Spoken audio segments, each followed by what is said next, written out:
গ্রন্থ মনে করছে সেখানে অভাব নেই।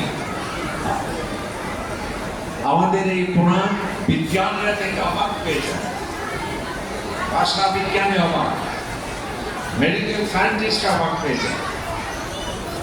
আমরা জানি ডক্টর মরিস বুকাইলি একজন ফ্রান্সের একজন ডাক্তার, সে সিদ্ধান্ত নিয়েছিল আমি মুসলমানদের কোরআনে ভুল আছে সেটা প্রমাণ করতে চাই।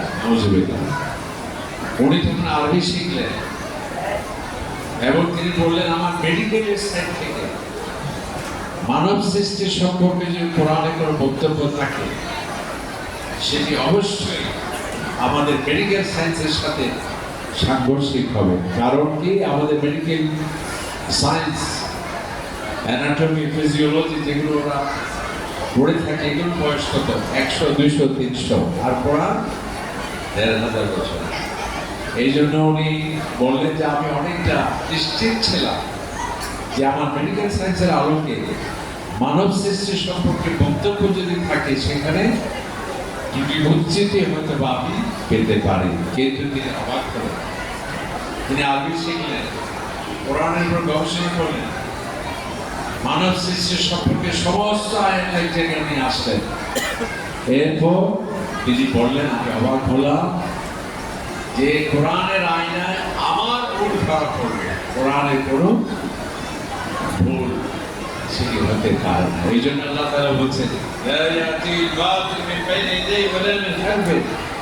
কোরআন এমন এক কিতাব এর মাঝে কোনো ত্রুটি বিচ্যুতি আসতে পারে না, এর মধ্যে কোনো সন্দেহ নেই, এর মধ্যে কোনো সংশয় নেই।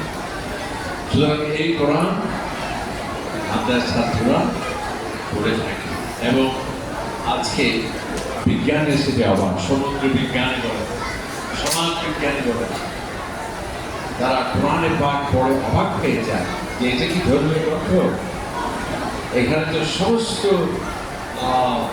জ্ঞান বিজ্ঞানের কথা আছে যে আমরা জানলাম মাত্র, অথচ 1000 বছর আগে সেটা আছে। যাই হোক, আমাদের এই মাদ্রাসার ছাত্রদের আরবি জানতে হবে আমাদের, এবং কোরআন এবং হাদিসের উপর আমাদের জ্ঞান থাকতে হবে, বাংলা ভালো জানতে হবে।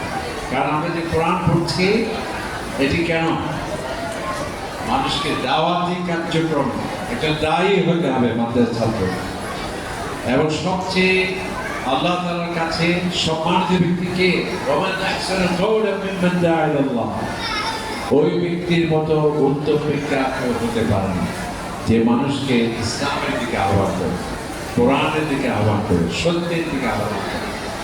তো এই যে কোরআন যে আমরা পড়বো মাদ্রাসার ছেলেরা, হাদিস যে আমরা পড়বো, ইসলামের সৌন্দর্য আমাদের মানুষের কাছে পৌঁছে দিতে হবে। সেই পৌঁছে দেওয়ার জন্যে আমাদের মাতৃভাষা ভালো করে জানতে হবে, ভালো বাংলা জানতে হবে।